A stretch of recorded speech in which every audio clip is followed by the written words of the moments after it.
MSW Media. News with swearing. Daily beans, daily beans. Daily beans, daily beans. Hello and welcome to the Daily Beans for Tuesday, October 21st, 2025. Today, a three-judge panel on the Ninth Circuit Court of Appeals has ruled that Trump can deploy the National Guard to Portland. Trump has begun demolishing the East Wing of the White House. Judge Ellis in Chicago permits the deposition of Border Patrol Czar Gregory Bovino. The Supreme Court will review a gun law prohibiting drug addicts from access to firearms. Jim Comey has filed his motions to dismiss the case against him based on vindictive and selective prosecution and the illegitimate appointment of Lindsay Halligan. A White House official has said he thinks the government shutdown will end this week. And Lindsay Halligan sent personal signal chat messages to our friend at Lawfare, Anna Bauer. I'm Allison Gill. And I'm Dana Goldberg. Oh my goodness, today's been a day. It has, and it sounds like some crazy ass headlines, by the way. Yeah. There's some fuckery going on. It's a weird news day. Like normally it's just Trump's a dick, shutdown, Trump's a dick, court, Trump's a dick. But today there's just some weird stuff going on. First of all, AWS, which is controlled, I guess, by Amazon and apparently hosts every single thing that I use to record podcasts, is down somehow. So if you hear a difference in the sound quality here, we're not recording in our virtual studio per usual. So that's what's going on. It's Jeff Bezos' fault. I blame the oligarchy. You should. I had no idea how much stuff runs on AWS until today. And they're having massive outages everywhere. So we're contending with that. And then my friend Anna Bauer releases a story about a bunch of text messages on Signal that she got from Lindsay Halligan, who is the interim acting pretend U.S. attorney for the Eastern District of Virginia that replaced Eric Siebert when he was fired because he wouldn't bring criminal charges against Jim Comey or Letitia James. So lots of weird stuff going on. First of all, I just want to thank everybody who watched the breakdown over on Midas. I am overwhelmed with gratitude that you all don't mind looking at my face while I tell you some news. It's a nice face. Thanks. It's a nice face. It's a punim. But, you know, I don't wear makeup. I don't pay glam tax. So I appreciate everyone putting up with that. Thank you very much. It's getting really great response. Again, there's a link probably in today's show notes, definitely in yesterday's show notes for you to go and watch that. It's free. Also, I'm going on vacation this week. Good girl. I'm listening to everyone and taking a vacation, although I will be working during that vacation, but not on the travel days. So Dana's going to hold down the fort for Thursday's episode of Daily Beans, but I'll be back in your ears on Friday. I got you. So yeah, it's a working vacation. But anyway, tons of news today. So let's do some quick hits. And to make a long story short, all right, first up, Jim Comey update. And we're going to go over this. Andy McCabe and I are going to go over this in a lot more detail on this weekend's Unjustified podcast. First of all, he's filed his motions to dismiss the charges against him, one for a vindictive and selective prosecution, which I don't know the judge will even get to because he's also filed a motion to disqualify Lindsay Halligan because she was appointed unlawfully. Fantastic. And there's a bunch of like old school stuff in these motions too. It's like a weird trip down memory lane. There's one point in the vindictive and selective prosecution motion where Comey says, look, you didn't indict other people for lying to Congress. You didn't indict Jeff Sessions for saying, I've been considered a surrogate at a time or two in that campaign, but I did not have contact with the Russians. And that's in there. That's in the indictment. And that used in the motion. And that used to be in the opening sequence for the old Mueller, She Wrote podcast. So that's funny. That's awesome. I was like, this is going to be important one day. Sure enough, 8 years later, here we are. Also, Halligan's unlawful appointment, just as we've been talking about Dana, they're like, look, she was illegitimately appointed as U.S. attorney, and she's the only one who signed the indictment. So you got to throw it out. And the statute of limitations is passed, so you got to throw it out with prejudice. Nice. Also, apparently, Pam Bondi and Lindsay Halligan are trying to disqualify Comey's lead defense counsel, Pat Fitzgerald, saying that Pat helped Comey leak classified information back in 2018, which is stupid and not correct. And so Pat Fitzgerald's filed his response to that. It's pretty scathing. It's going to be really interesting. I told Harry Dunn today when we recorded Cleanup that comes out tomorrow, the podcast that comes out tomorrow, I was like, I'm kind of bummed that this is probably going to be dismissed just based on Lindsay Halligan's appointment, because I kind of wanted to see Pat Fitzgerald wipe the floor with her ass in court. Yeah. Or at least her two surrogates from North Carolina. Also in that same Comey case, the government wanted an expedited review of the filter team, the taint team, right? That's the team that goes through all of the stuff they got from Comey since he's a lawyer and goes through to make sure it's not privileged information. But Comey says that he thinks 2 FBI agents have already been tainted on the taint team by seeing potentially privileged information.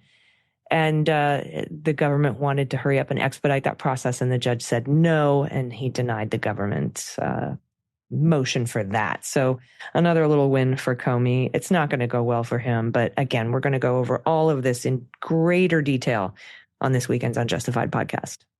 All right. Thanks, Allison. And this one's from Reuters. White House economic advisor Kevin Hassett said he thinks the government shutdown is going to end this week. Oh. Hassett is he's the director of the National Economic Council. He said, and I quote, friends in the Senate believed it was bad optics for Democrats to open the government before the No Kings rallies, and that now there's a shot that this week things will come together.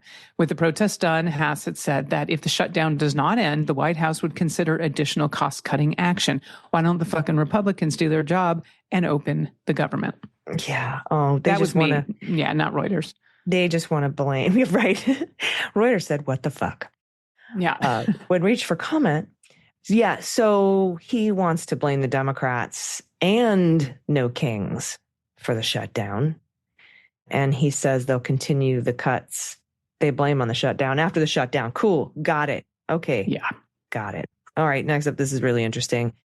Anna Bauer. She's been on our show a bunch. She's been over on Unjustified a lot. She's a writer for Lawfare. She's a friend of mine. Helped me navigate getting into the Donald Trump trial in New York for the hush money stuff. She apparently got a bunch of text messages from Lindsay Halligan. And at first she thought it was a joke, right? Or like a fake, like not really Lindsay Halligan. Yeah. But then she answered some very specific questions that only Lindsay Halligan would know because Anna Bauer's met her a couple times. And then proceeded to divulge or talk about grand jury information, which is against the law. And like, it's just bizarre, telling her that you're reporting what the New York Times said. This is about the Letitia James indictment. You know how she's innocent. Oh, geez. Right. Because the New York Times did a bunch of reporting saying that her grandniece lived there, didn't pay rent for most of the time she lived there. And apparently that really upset Lindsay Halligan. So she reached out to Anna and said, you're not a real journalist. You don't even know the facts. I was there. I know what happened. And she never said off the record. She never said on background. And so when Anna said, I'm going to publish all this, Lindsay was like, off the record. She's like, no, you can't do it after the fact.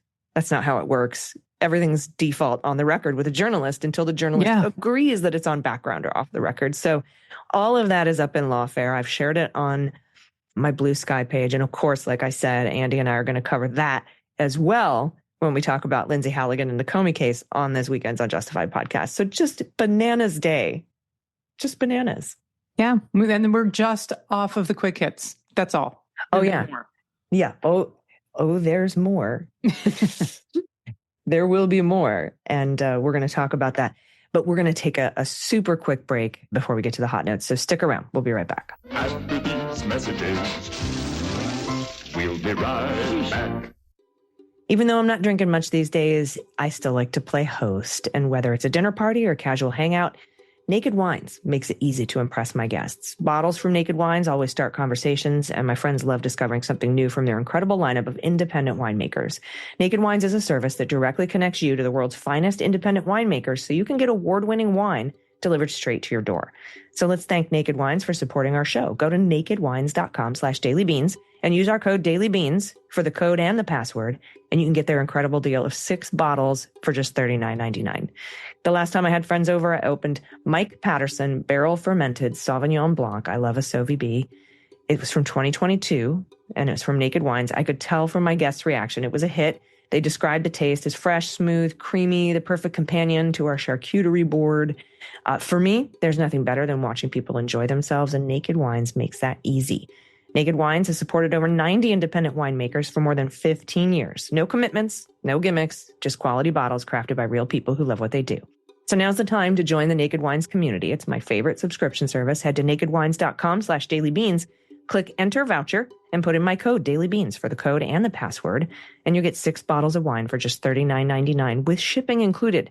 That's $100 off your first 6 bottles at nakedwines.com/dailybeans, and use code and password dailybeans for 6 bottles of wine for $39.99. You'll be glad you did.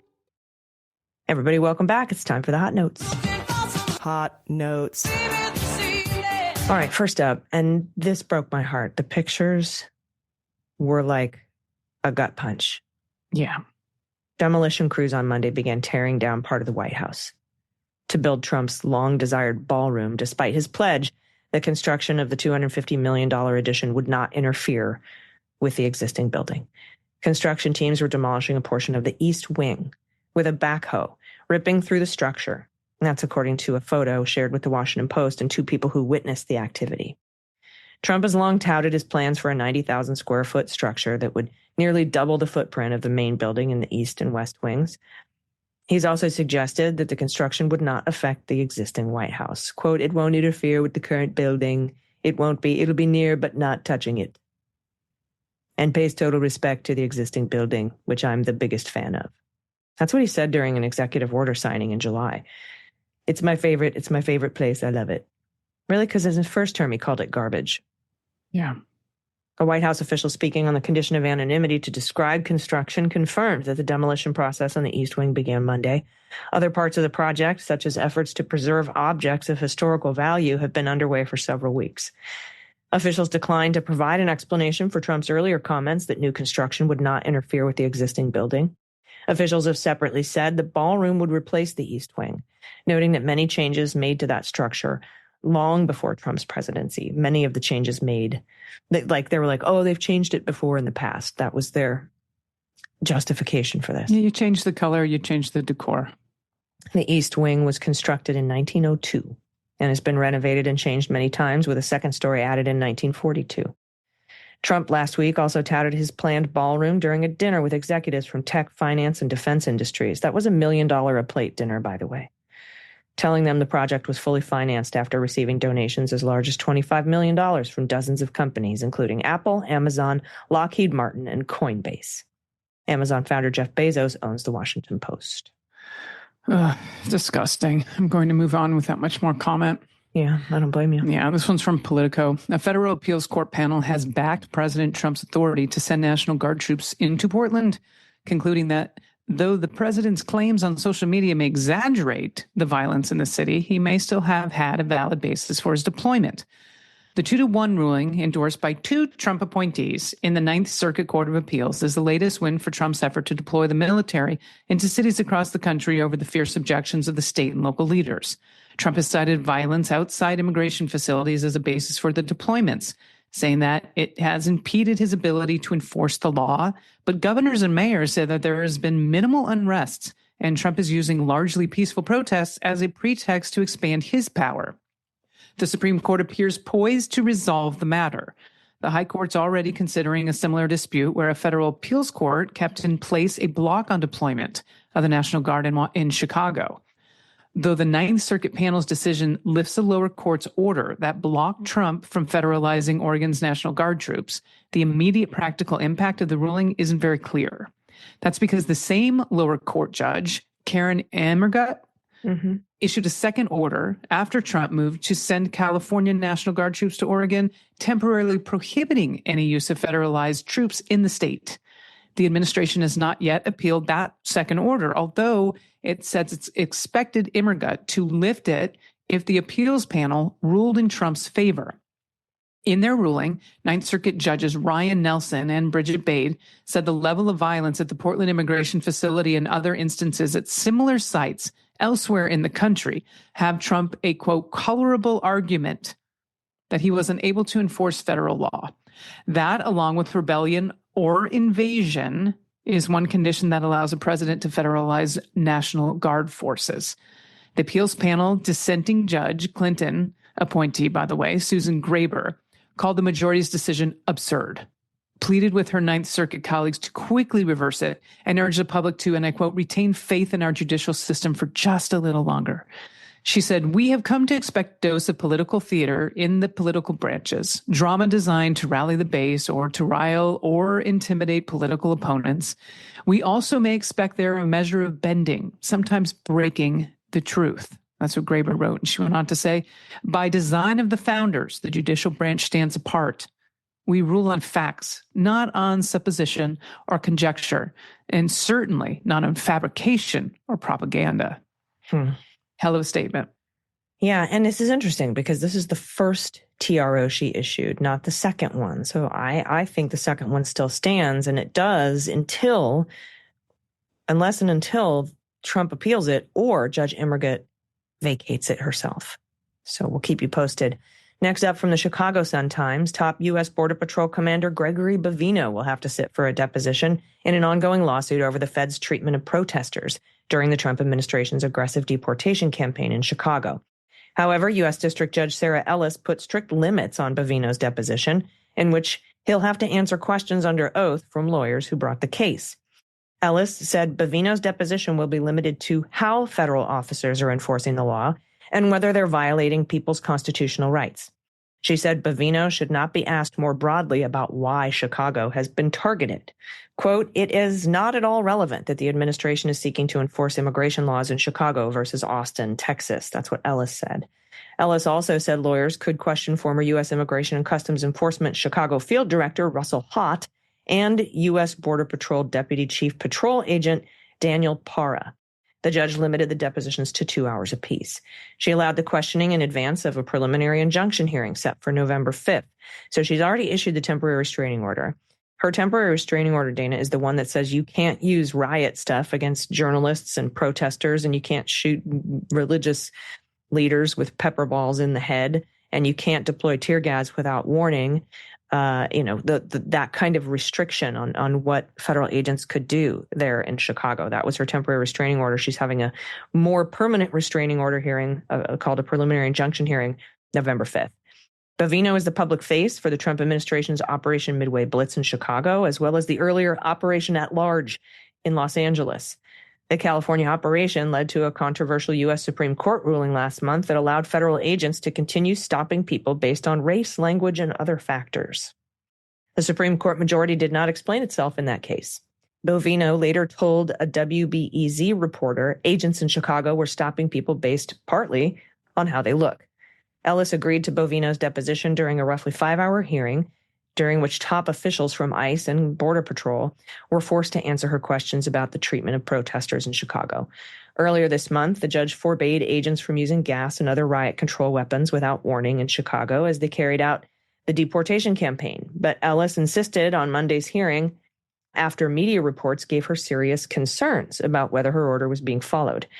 The case has been closely watched, especially after the use of tear gas October 12th in Albany Park, and in a residential neighborhood on the southwest side on October 14th following a chase where federal agents rammed an SUV.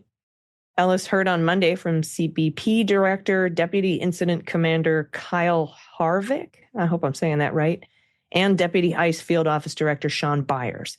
Each man defended agents' actions on the ground. However, their testimony came in the wake of a recent ruling by U.S. District Judge April Perry, who found the Trump administration's perception of events is simply unreliable. Her ruling blocked Trump from deploying National Guard troops to Chicago at all. Harvick discussed the incident in Albany Park, where witnesses say they heard no warning before the use of gas. No warnings can be heard on videos of the incident, showing the scene leading up to the gas being thrown in the middle of the street. But Harvick said he spoke to the supervisor who deployed the gas, and that supervisor told him that he and others had issued several warnings to the crowd. But there's no evidence of that. Harvick also told the judge the incident in Albany Park amounted to an enforcement action.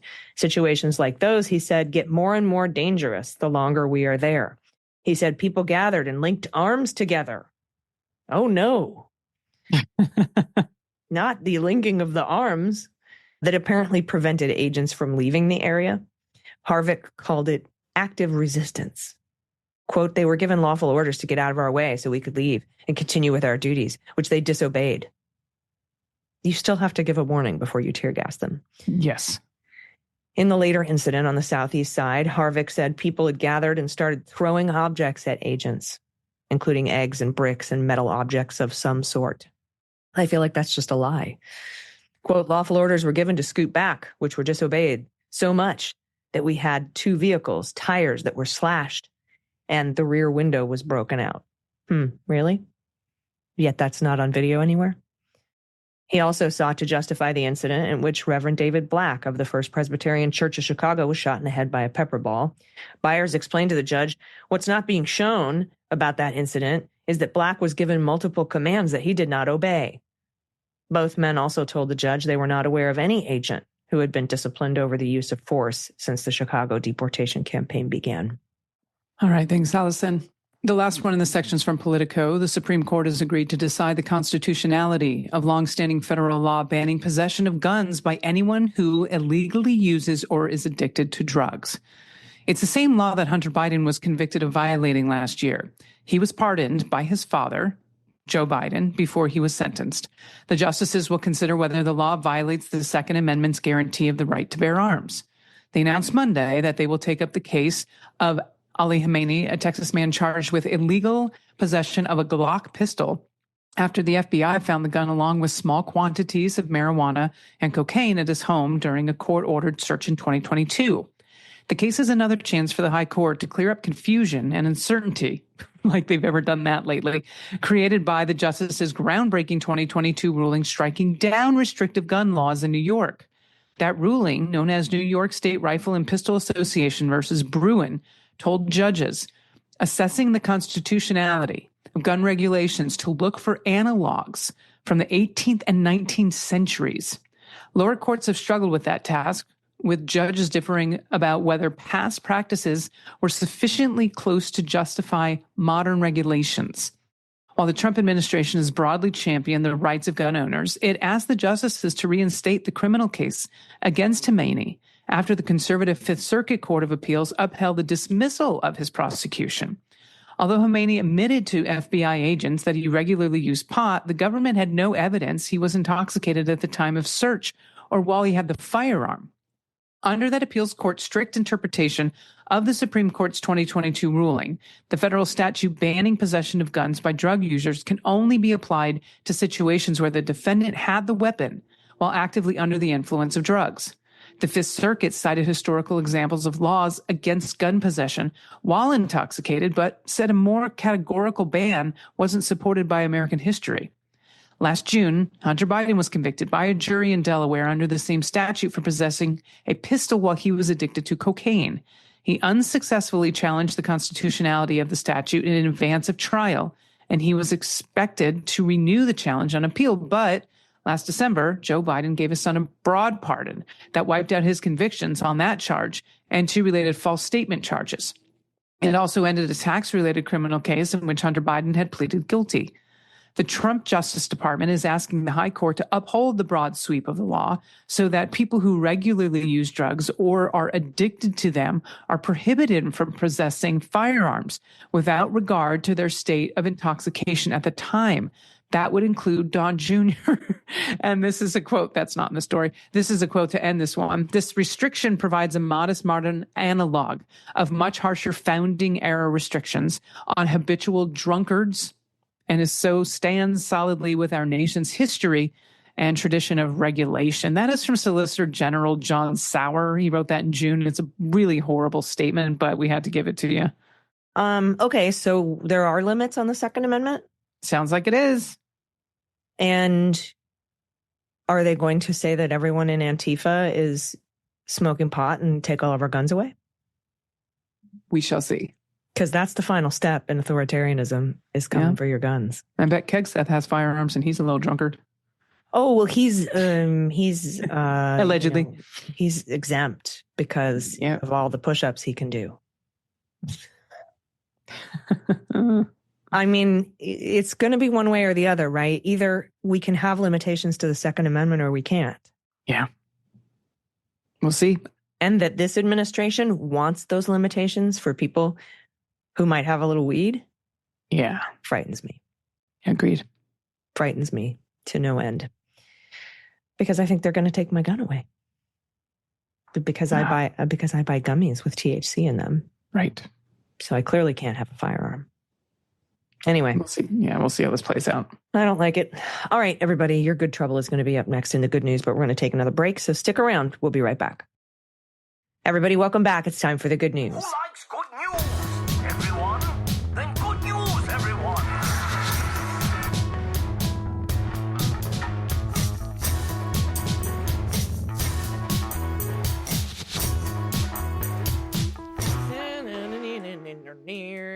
Good news. And if you have any good news, confessions, corrections on anything that we've maybe mispronounced, because we do that a lot, or if you want to send us a shout out maybe to a loved one or a small business or a great nonprofit, or you want to send us all of your great photos and stories about your time at the No Kings rally or however you participated in it. We would love to hear about that.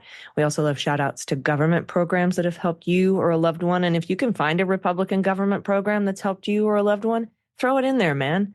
Hey, we'll take it. Doesn't have to just be a Democratic program, even though those are really the only ones that have ever helped anybody outside of EMTALA, which was signed by Reagan in the 80s, which is what they're blaming on giving health care to non-citizens. Anyway, send us your good news. We need it. If it's small, if it's big, if it happened yesterday, if it happened 10 years ago, and send us your street jokes too. And all you got to do to get your stuff read on the air is pay your pod pet tariff, which means either attach a photo of your pet. We can try to guess the breeds in your shelter pup if you want. If you don't have a pet, send an adoptable pet in your area. We'll see if we can help find him a home. If you don't have that, really just grab a random photo of an animal off the internet. We especially love baby animals here, although, we're not, anything will do. And then if you don't have that, bird watching photos, which can be an actual bird, or you and your family or friends flipping the bird to a Trump building. We love that. I'm so afraid, Dana, that when he's done with this big, giant, ugly ballroom after destroying the White House, that he's going to put his name on it. I would bet that's true. Yeah. Anyway, and then we can have bird watching photos for that. There you go. And then, of course, photos of what you're making or creating, favorite signs that you saw at No Kings. Send it all to us. dailybeanspod.com. Click on contact. First up is your good trouble. Good trouble today comes from Swing Left. Sign up to call voters in California. In this year's special election, Prop 50 is on the ballot. It allows voters to decide whether to temporarily redraw California's congressional map before the midterms. It's a strategic way to counteract Republican gerrymandering in states like Texas and Missouri. And whether this ballot measure passes could be the deciding factor in whether Democrats have a fair shot at flipping the House next year. So you can sign up to call voters in California who haven't turned their ballots in yet, and we'll have a link in the show notes for you to do it. Thank you very much for participating in the Good Trouble this week. Thanks so much, AG. This one's from TC, pronouns she and her. Hi, AG and DG, longtime listener, first-time caller here. I wanted to share my awesome experience at the No Kings 2 rally in Gainesville, Georgia. Gainesville is in northwest Georgia, and it's a pretty red area. We had an amazing crowd of about 1,200 people. Nice. Lots of honking and cheering as people drove by. There was music for dancing and just joyous, hopeful crowd. It was awesome. I sent some pictures of me and my partner, my sign, and some of the inflatables we saw. We attended the Hands Off protest in April, and the crowds have grown. We were joined at that protest by my 76-year-old mom, her first ever protest. Shout out to Sherry if she's listening. I wanted to shout out to amazing organizations too. My oldest is attending Kennesaw State University here in Georgia, and to comply with this batshit regime, they had to get rid of all their LGBTQ services. We were so pissed since the welcoming environment and support were reasons we chose the university. So hats off to the students for organizing their own Pride Alliance. They can't deny student-led organizations. They just can't be provided by the university. Well done. And a huge thank you to the First United Lutheran Church in Kennesaw for providing a space for the student-run Pride Center. Oh, that's amazing. That's awesome. Also to the Northwest Georgia Queer Care Closet. This organization provides gender-affirming clothing for queer youth and young adults. Oh. I know. For my pod pet tax, I'm including pictures of our amazing cats, Pete, our void kitty, and my familiar crossed the Rainbow Bridge last summer. Yeah. He is the greatest. He will be greatly missed. His sister Paige is our Princess Torty, and the crazy gray flufferbutter, Oscar, joined us earlier this year. We're not sure he's all there, but we love him anyway. We're not sure why he sits like that. Thank you both for all you do. You keep me sane and informed, which is no small feat these days. Keep on keeping on, and congrats on the Out 100, Dana. It was well deserved. Thank you so much, TC. Oh, TC, your void kitty familiar looks like my void kitty familiar, who we also lost a couple. Oh my God, look at the picture. He's like, I don't know why he sits like that. Oh, the last picture. I'm looking. I'm going. I'm scrolling. Oh my God. I love cats that sit like this. He's very cool. Look at this. I like my democracy neat, no ice. Great photos from the rally. I love this. This is so joyful and wonderful. I know. I like put it directly into my veins. I love all this. Thank you so much. Next up from Steve, pronouns he and him. I just started listening to your show in November because fuck, I needed a positive news source. My good news is that I'm a service-connected disabled veteran. I'm also a third-generation combat vet, as my grandfather was a Marine who fought in Iwo Jima in World War II, and my stepfather and I both served in conflicts in the Gulf. I want you to know that I live near Durham, North Carolina, and the VA hospital that provides all my medical care has taken great care of me. Steve, I'm so glad to hear this. I also wanted to mention that my mom, an 83-year-old breast cancer survivor, participated in the local No Kings rally, her first ever protest. For my pod tax, I'm including a picture of my rescue dog, Squid. You can guess her breed. The DNA is pretty wild, considering the way she looks. Okay, there's no answers, so I guess whatever we guess is correct. So I'm going to say German Shepherd. Yep, Black Lab. Black Lab. And Pity, Staffy, Chow, and maybe a little... Puggle. What's that dog? What's that dog that looks like it's got the kind of the round... Spuds McKenzie, remember that dog? Oh, the yeah. Bull Terrier. There you go. Those are my guesses. We're right, 100%. So you have to let us know if we're not right. There you go. All right, this is from Ken, pronouns he and him. Time sensitive. Shout out to DeKalb Mutual Aid Organization. The AL in DeKalb is pronounced like the name Al Gore. Oh, I got it right. Not like the county in Georgia. Okay, great. They are holding a trans benefit spooky shop and show. The event is at the Egyptian Theater in DeKalb, Illinois on Saturday, October 25th, to benefit the area trans community. I've included a link to the Eventbrite page. We'll have that in the show notes for y'all because this is October 25th. My pet tariff is a picture of Maggie. We adopted her in June of 24 as an adult senior cat. She recently started sitting in this glider rocker. Gosh, this is her chair. Taking over it. That's mine. Yep. Ken, what we call that in my house is the queen seat.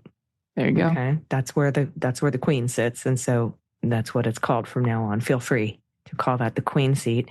DeKalb. Okay, so it's not like DeKalb down in Georgia. DeKalb.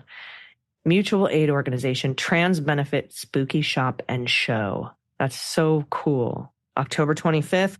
We'll have a link in the show notes. Ken, thank you so much for alerting us to that. Next up from Angela, pronouns she and her. My kids wanted to go to the No Kings protest in Stockton, California. I love that kids all wanted to go to this. Me too. They created their own signs front and back. One son pictured. 2 out of 3 kids went. It was more car support than people, but so much love. It was great. About 400 or 500 people. 4 hours of cars honking in support with their own flags and messages driving past. Okay, so look at the sign that this kid made. He drew a child, y'all, with the picture that he drew in Epstein's book. Yeah.